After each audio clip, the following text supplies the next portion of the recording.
Alors, qu'est-ce que je disais pour le mal? Je disais, le mal, il est indispensable au bien, parce que sans le mal, le bien ne peut pas exister. C'est comme une base, comme un soutien, comme quelque chose qui l'aide. Oh, c'est pas possible, ça contribue à toute la religion catholique, chrétienne. Si ça contribue ou non, je m'en fous. Moi, ce que je veux, c'est la vérité. Que les gens peuvent se tromper, ils veulent se tromper, c'est leur affaire. Mais moi, je veux connaître la vérité. Et là, je prends un fruit, un fruit, regarde. Ou n'importe quoi, vous mangez. Vous recevez la vie, des forces, des énergies, des matériaux pour construire votre corps, et vous rejetez certaines choses. Et pourquoi vous les rejetez? Ah, parce que c'est du mal, ça fait du mal, ça empoisonne, ça bouche les choses. Oh, donc l'organisme a trouvé qu'il y avait quelque chose à rejeter. C'est ça le mal. Et pourquoi il était là, enfoncé dans le bien? Mais les gens, vous voyez, ils ne réfléchissent pas. Oh là là, donc, je vous prouverai que le mal se trouve dans le bien. Dès que vous commencerez à faire le bien, déjà le mal, il est dedans. Et si vous n'êtes pas intelligent, comment neutraliser, comment ceci, comment, vous êtes foutu. Oui. Et pourquoi les gens, ils ont tiré une phrase stupide? Faites du bien pour recevoir le mal, ils disent.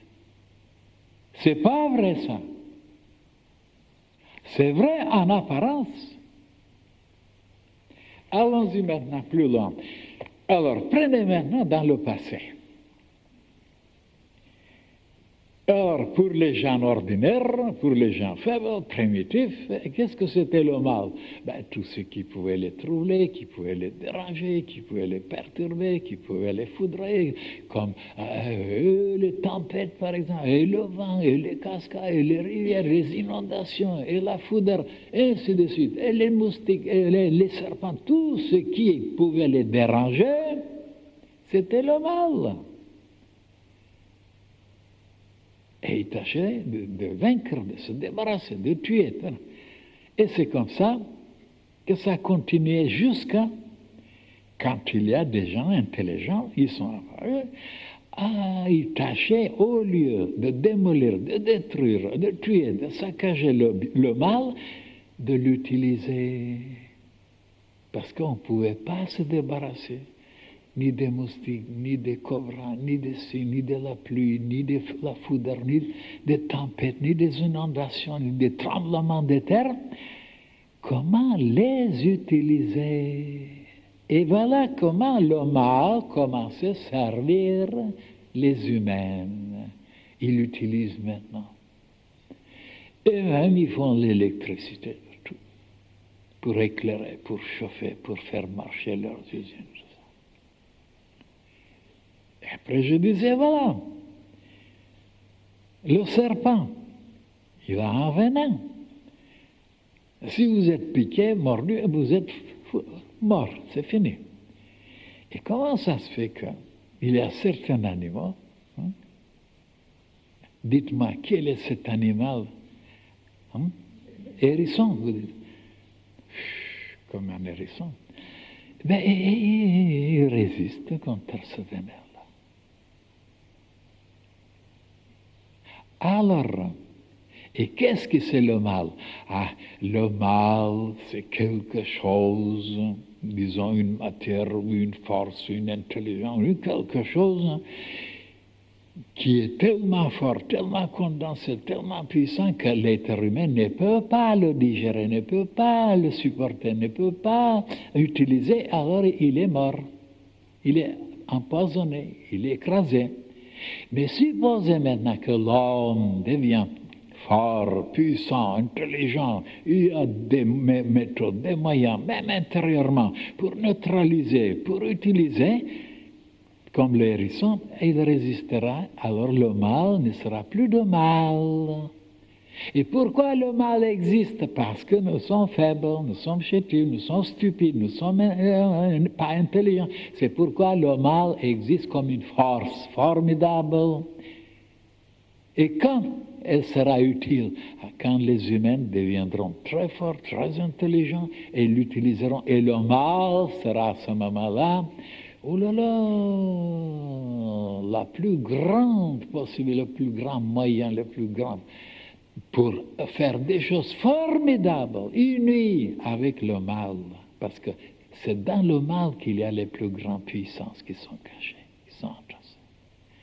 Et pour le moment, c'est du mal parce que nous ne pouvons pas encore résister, les combattre, les supporter. Ils sont vulnérables, ils sont empoisonnés. Voilà comment il faut penser, mes chers frères et sœurs. Oui. Pour beaucoup de personnes, et le mal, c'est vraiment parce qu'ils sont faibles, ils sont chétifs, ils sont vulnérables, ils succombent. Et pour d'autres, ça les renforce. Oui. Ça les renforce. Ça les rend plus intelligents, plus sages, plus raisonnables, plus perspicaces, plus attentifs, plus prudents. Oh là là, alors personne ne vous a expliqué de cette façon-là. Donc le mal, oui, existe, mais pour nous, est-ce que le mal existe pour l'intelligence cosmique, pour le Seigneur, pour le monde divin? Eh bien, personne ne se posait des questions pareilles. Pour les créatures faibles, oui, le mal existe. Mais il y a certains insectes, ils ne peuvent pas résister là où d'autres peuvent résister et vivre. Donc, le mal pour certains existe et pour d'autres, ça n'existe pas. Ça dépend donc de la qualité, du degré d'évolution, de la force et de la puissance de la créature. Il faut penser comme ça. Le mal n'existe pas en réalité pour le monde divin, pour le Seigneur. C'est pour nous, pour les faibles, oui, mais pour le bon Dieu, ça n'est. Et qu'est-ce que c'est alors le mal? Ah, oh là là, quelque chose d'indispensable. Sans lui, il n'y a pas de bien. Le bien n'existe pas sans le mal. Ce sont deux pôles dans un aimant. Regardez. Un aimant est toujours polarisé. Hein? Et l'univers est polarisé aussi. Tout est polarisé. Nous aussi, les plantes, les cristaux. Hein? Donc, les gens n'ont pas compris pourquoi tout est polarisé. Le positif, le négatif, le bien et le mal, le masculin, le féminin, le réceptif, l'émissif. Dites comme vous voulez, c'est toujours polarité. Ah. Alors, qu'est-ce que c'est maintenant le bien et le mal? Deux forces opposées. Et je vous ai montré que ni les anatomistes, ni les physiologues ont découvert, ont compris pourquoi il y a une circulation veineuse et une circulation artérielle. Il étudie, il raconte, il écrit. Quel est le sens? Pourquoi il y a deux sortes de circulation? Hein? Et moi, j'arrivons et je vois l'intelligence cosmique, la sagesse partout. Et bien voilà le bien, le côté artériel pour aller nourrir, pour mortifier, le sang qui est rouge, qui est rose, qui est magnifique. La vie. Et oui, mais quand tu se déposer, se brûler, alors il y a des déchets, il y a quelque chose de terne, de bleu, de noir, alors empoisonnant. Eh bien oui, mais ça doit retourner maintenant pour être purifié dans les poumons et après dans le cœur, pour être de nouveau projeté. Et voilà, une circulation donc. Ah, il y a une circulation donc. Va et vient, va et vient. Oh, voilà, ça explique tout. Donc, le bien et le mal sont là. Pourquoi ils sont là? pour aider que la vie continue. Donc, ils sont deux serviteurs de la vie. Ça n'a jamais été expliqué. Deux serviteurs. Alors, si le mal, regardez, tant qu'il n'y a pas une rencontre entre la circulation artérielle et veineuse, qu'on appelle la maladie bleue, l'homme est vivant. Cette rencontre, il est mort. Donc le bien et le mal doivent fonctionner, mais ils ne doivent pas se rencontrer. Voilà le bien. Vous marchez à droite avec les voitures. Et le mal, c'est les autres qui viennent à côté. Et pour eux, c'est vous le mal, parce que vous êtes de l'autre côté. Et si vous rencontrez, vous vous tamponnez. Voilà le vrai mal, la mort. Ce n'est pas encore un mal, parce que peut-être c'est du bien. Quelques gangsters qui disparaissent. Alors donc, deux circulations. Et on le voit et on ne l'a jamais compris. Pourquoi il y a deux circulations? Mais celui qui est habitué en France, il ne faut pas aller aux Indes ou en Angleterre. Il faut tout d'abord s'habituer à circuler autrement. Hop! Parce que là, c'est tout le contraire. La circulation, au lieu de marcher à droite, c'est à gauche. Est-ce que c'est vrai? Il n'y a pas d'anglais pour dire oui.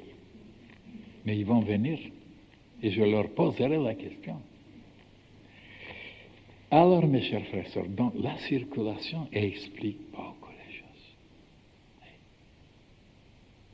Attendez maintenant encore une troisième image. Il y avait dans les villages, il y a souvent des gens qui doivent, par exemple, ou pour moudre le blé, il y a certains qui poussent quelque chose, un roue, à droite et les autres à gauche. Eh bien, ils sont opposés, ces deux-là. Voilà le bien et le mal, ils sont opposés.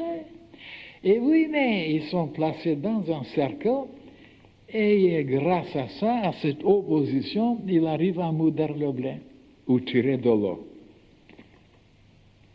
Si vous les voyez horizontalement, mais ils se contredisent,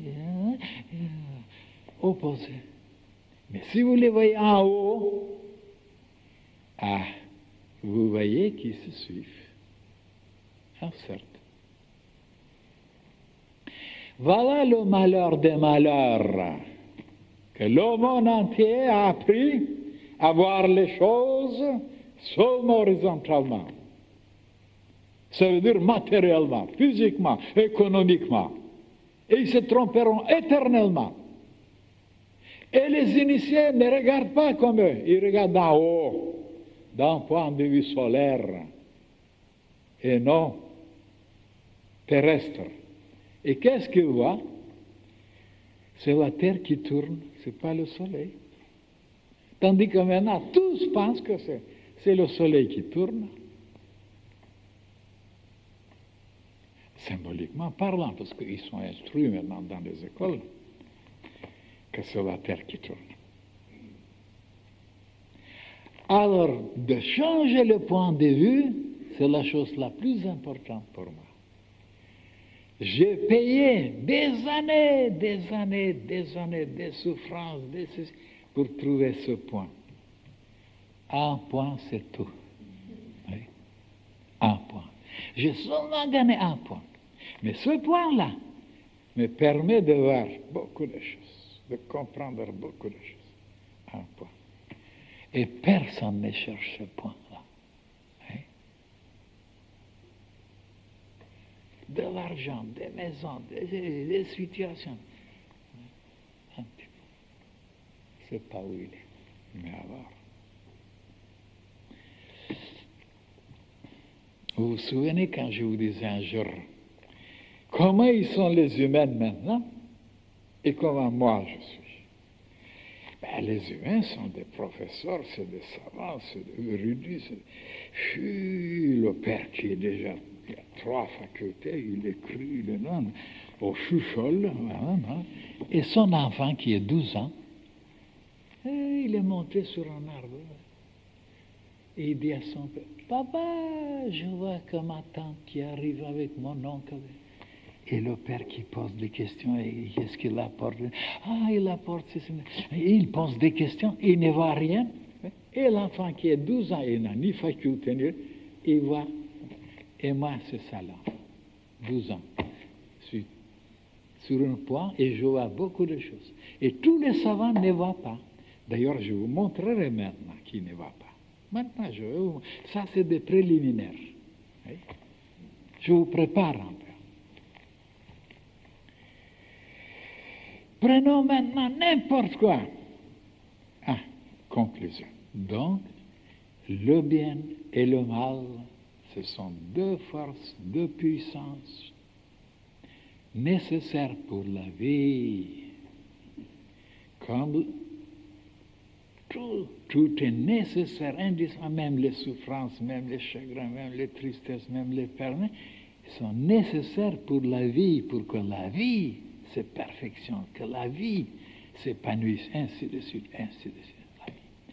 Donc le bien et le mal sont 2 serviteurs. Au-dessus du bien et au-dessus du mal, il y a encore quelque chose, mes chers frères, qu'on ne vous a jamais révélé. Au-dessus du bien, il y a quelque chose de plus grand au-dessus du mal qui dirige les 2 côtés. Comme je vous disais, il y a une loge noire, il y a une loge blanche, et bien il y a une 3e loge qu'on n'a jamais parlé là qui dirige les 2.